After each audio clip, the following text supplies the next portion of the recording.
Esta sección es presentada por Mazda. Chacho, ¿qué tiene que hacer la BMW con Nissan? Es una cosa que mucha gente no se explica, pero creo que es una cosa muy importante además para México como uno de los principales países exportadores de autos en el mundo. Somos uno de los países también que tiene menos vigilancia o menos transporte de nuevas tecnologías hacia la vida normal. Y ahora estas dos empresas que están muy involucradas en el tema ambiental con su producción de coches eléctricos, deciden en México unirse, como lo han hecho ya en otros países, para pues promover el tema de la movilidad eléctrica en las ciudades con sus productos. Pero también, Pedro, me parece muy interesante porque ayer en este anuncio de este convenio que signaron estas dos empresas, que destaca, creo yo, en este momento, por encima de otras cosas que ya sabemos, como los problemas de movilidad, que es el tema de la participación del gobierno. Ahora que hablabas de todo el tema petrolero, pues ya sabemos que el petróleo cada vez está más difícil, cada vez sabemos que la gasolina aquí en México no va a bajar, o sea, no va a tener los mismos niveles que hay en otros países mientras siga bajando el petróleo. Entonces tenemos que tratar de empujar al gobierno, tratar de empujar a todos los participantes de esto, del tema de movilidad, con cuidado al medio ambiente para tomar acciones y tomar diversas iniciativas y mejorar cada vez. Simplemente creo que hay un tema muy importante que está, en donde estamos muy rezagados. En países europeos, concretamente en Suecia, Noruega, casi el 30% de los autos que se venden en un año son vehículos eléctricos.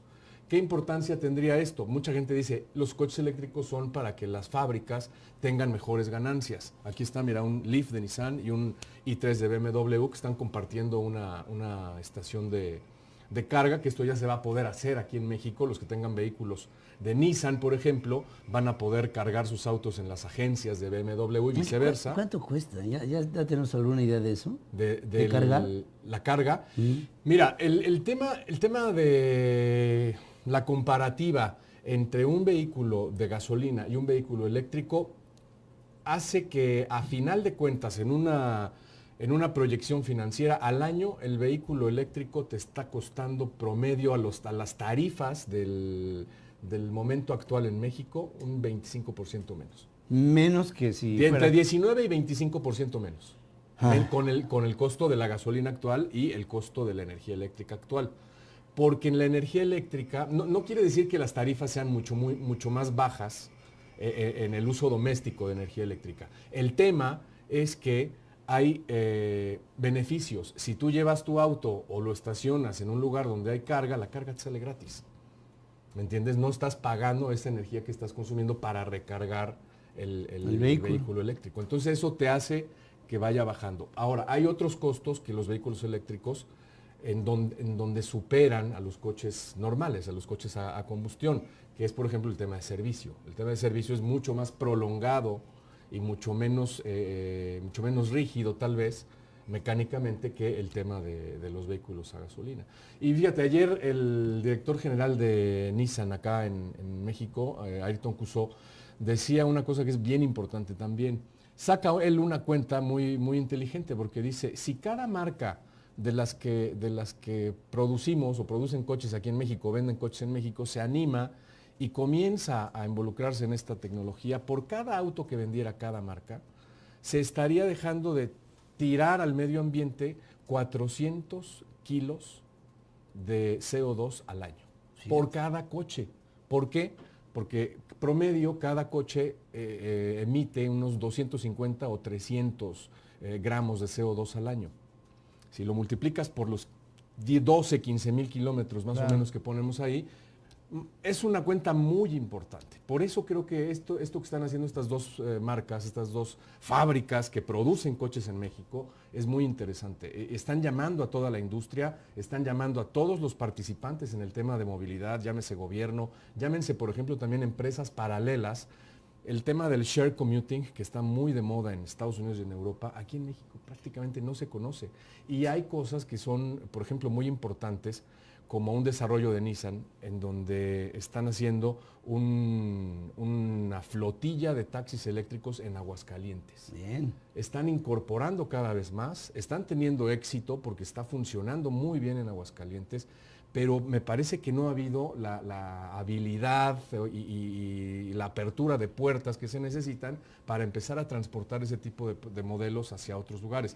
BMW lo que hace es el share commuting, haz de cuenta, hay un auto que está en una estación, en donde si tú y yo venimos para este lugar en la mañana, llegamos a ese sitio, ahí podemos dejar una moto, una bicicleta u otro coche, otro vehículo que se desplace a una distancia muy corta, y la distancia más larga nos la aventamos tú y yo con una mínima cuota en un vehículo eléctrico que está dejando de emitir ese tipo de cosas. Todos esos programas, Pedro, están aquí en México así, anquilosados, están trabados, hay muchísimos atavismos todavía, porque creemos que a la larga nos va a salvar el petróleo, y eso creo que no es cierto. ¿Estás de acuerdo? Yo pienso que por eso se llama reforma energética y no petrolera. Claro, porque hay que impulsar las otras energías. Impulsar las otras energías. Y lo estamos viendo en el mundo. Y si en el mundo en algún momento en los 80s lanzaron algunas automotoras, algunas empresas automotrices de manera, pues, si tú quieres, de experimento, algunos vehículos eléctricos que fueron tomados por la industria petrolera y los aniquilaron. Los aniquilaron. Ahora ya no hay nada que los pare. No, porque estamos viendo estos ejemplos, ¿no? De los países que, como Noruega, por ejemplo, que es un gran país productor de petróleo en Europa, pero no obstante, su consumo interno lo está dosificando, lo está regulando, y hoy por hoy Noruega tiene un índice de venta de autos eléctricos que no hay en otro lado del mundo. Aquí en México, el último dato que yo tuve fue que en el 2015, por ahí del mes de octubre, se habían vendido más o menos unos 200 coches eléctricos. Que no es nada. No es nada, pues 1.300.000 lo que se vende al año. Más carritos de golf se habrán vendido seguramente. Exactamente, pero creo que nos falta mucha información. Nos falta que se abran muchos canales. Políticas públicas. Exactamente, para que las políticas públicas, por ejemplo, dejen de ver el tema de movilidad exclusivamente como un asunto de motos, de bicis y de peatones. El asunto de la movilidad es transporte público, autos, bicis, peatones y todos los integrantes del esquema, porque si estás a cada rato golpeando a uno y favoreciendo a otro, tenemos lo que tenemos. Claro. ¿No? Debe ser integral, Pedro, y esto es un gran paso, yo creo que es un paso histórico. Además que, no sé si tú te acuerdas de que dos empresas que compiten, no compiten en segmentos, pero son empresas que compiten en el medio de la tecnología automotriz y de todo esto, se alineen en un mismo esfuerzo para hay un segmento, ¿no?, ahí común, ¿no? Hay una parte sofisticada de Nissan. Claro, con otras marcas y con la misma marca. Por ejemplo, el Altima, que compite en algunos segmentos, pero es mínimo. Pero mira, es una muestra de inteligencia. Exactamente. Cuando venga, por ejemplo, otro jugador importante, a mí se me está ocurriendo, General Motors, que está sacando una nueva plataforma de vehículos eléctricos, pues va a ser mucha fuerza por el volumen que vende esta marca. Y así va a ser otro tipo de participantes. Por ejemplo, Renault en Francia tuvo una idea muy inteligente que ya hace años y que están recuperando en diferentes países otras marcas. Tú no tienes acceso fácilmente a un coche eléctrico porque no son coches baratos. Las baterías hacen que sean coches costosos. Tú llegas a una agencia, por ejemplo, si eres un estudiante, te pueden dar un crédito para que compres el coche y después la batería, que es la parte más costosa, que tiene una vida útil de aproximadamente 10 años, pagas un leasing por esa batería. Ese esquema ya lo está teniendo, por ejemplo, BMW en varios países. Y ya tu costo se va dividiendo financieramente, se te abate. Se te segmenta y se te abate. Exactamente, pero tienes un beneficio directo, que es que puedes aprovechar en Europa todas las concesiones que hacen los gobiernos a los propietarios que hacen este tipo de cosas. Otro ejemplo, Italia. Italia tenía un gran problema que nosotros estamos teniendo aquí en México y que no se habla mucho de ello, de chatarrización, porque se salen de circulación autos cada vez en peores condiciones. Son muy longevos los autos aquí en México por cuestiones económicas, en Italia tal vez no tanto, pero el tema es que Italia dijo, por cada uno de los autos que entren a un programa de chatarrización y que decidan cambiar a una plataforma eléctrica o enchufable, como se le llama también, un carro híbrido, el gobierno va a aportar una cantidad y te va a hacer todo el programa de descuentos que hay para que tú te traslades a esa nueva tecnología. Esas son políticas públicas. Eso es una política pública muy bien aplicada por el gobierno italiano, que si hay un país que tiene una tradición impresionante con el coche de casa, el coche de familia, pues Italia. En Italia se guardan los coches del abuelito, los coches del bisabuelo, ahí los tienen guardados en sus casas, ¿no? Italia ama los coches. A las máquinas, como les llaman ellos. Exacto. Y ahora me parece, Pedro, que estamos en una gran oportunidad. Yo la verdad celebro mucho que se den este tipo de uniones. Ojalá vengan más marcas, ojalá vengan más instituciones, más compañías privadas para impulsar este desarrollo de tecnología. Esperamos que así sea. Y estamos viendo cambios. Siglo XXI es un siglo es el siglo XXI. Es un siglo nuevo de cuestiones que rompen paradigmas en todos los órdenes, económicos, políticos, sociales, espirituales, de comunicación, de todo está cambiando en este siglo XXI y debemos de abrazarlo al siglo XXI. El hecho de que nos sorprenda es una forma de rechazarlo, ¿no? Sorpréndete, pero para bien, y adáptate a ello y toma lo mejor de ello. Así es, mi querido Pedro. Luis Manuel, muchacho querido, gracias. A la orden. Ahí está este hombre constante, sí, no deja de trabajar en las redes sociales, ahí está pendiente siempre para esta comunicación y darles información a todos ustedes. Siempre lo veo en el Twitter. Ahí andamos. Ahí te veo en el Facebook, ahí que quién sabe qué, ahí está el chat. Ahí andamos. No sé dónde Pedro. amanece, pero siempre amanece en alguna parte del mundo, en algún show, en algunas... Ahí andamos. Siempre está tratando. Bueno, vamos a hacer un corte, Pedro. gracias querido, y regresamos aquí con información, más información. Listo. Esta sección fue presentada por Mazda.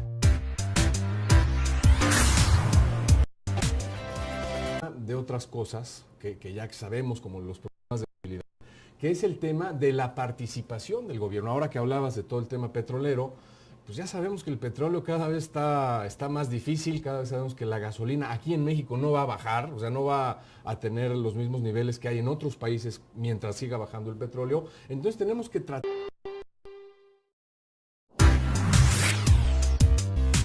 Esta sección es presentada por Mazda. Chacho, ¿qué tiene que hacer la BMW con Nissan? Es una cosa que mucha gente no se explica, pero creo que es una cosa muy importante además para México, como tratar de empujar al gobierno, tratar de empujar a todos los participantes de esto, del tema de movilidad, con cuidado al medio ambiente, para tomar acciones y tomar diversas iniciativas y mejorar cada vez. Simplemente creo que hay un tema muy importante que está, en donde estamos muy rezagados. En países europeos, como uno de los principales países exportadores de autos en el mundo, somos uno de los países también que tiene menos vigilancia o menos transporte de nuevas tecnologías hacia la vida normal. Y ahora estas dos empresas que están muy involucradas en el tema ambiental con su producción de coches eléctricos, deciden en México unirse, como lo han hecho ya en otros países, para pues promover el tema de la movilidad eléctrica en las ciudades con sus productos. Pero también, Pedro, me parece muy interesante porque ayer en este anuncio de este convenio que signaron estas dos empresas, que destaca, creo yo, en este momento por encima